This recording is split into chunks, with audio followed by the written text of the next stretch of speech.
look toward the door, the same door I came in just a few minutes before. And these three guys come in. One guy, he has on a reddish, blackish suit or two piece or whatever.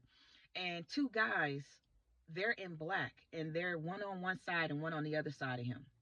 This guy had a bald head, long white, silverish, I guess you call it a goatee, bald head, and check this out. His eyeballs were completely black.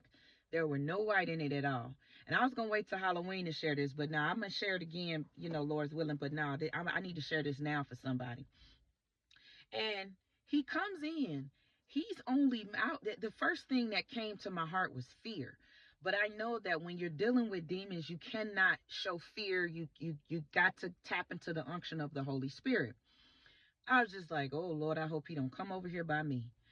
But he didn't. But all those people that were down on the bottom of the platform, he went in a square around all the tables and he was hovering over people, almost as if you're sitting at a dinner table or a desk and somebody is, you can feel them behind you and they kind of put their head over your shoulder a little bit. He did that. And every time he did that over a person, it was like he was looking down on the table, looking down at them. Then he would move over to the next person and do the same thing and move over and move over.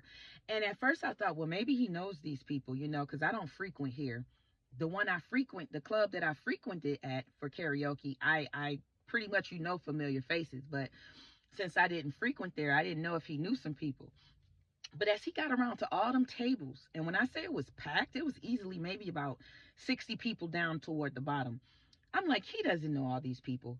But another thing that threw me off was none of these people were saying anything. None of these people were looking at him. Even the men were not like, you need to get away from my woman. Like, it was none of that, and you know how we are about our personal space. So he did all that. He went around to all the tables at the bottom. Then he left. And I was like, oh, thank God he left. So I say that to say this. Now, I talked to a prophet about this, and I forget her name, but she's an elder, she's a prophetess, and she was saying those are the type of people you don't want to touch. You don't want to lay hands on and be like, hey, you want to pray. She said that is a person that completely let the devil host his body. Okay. Now, see, I don't know all the names of these demons and things like that, but I'm gonna tell y'all to be careful.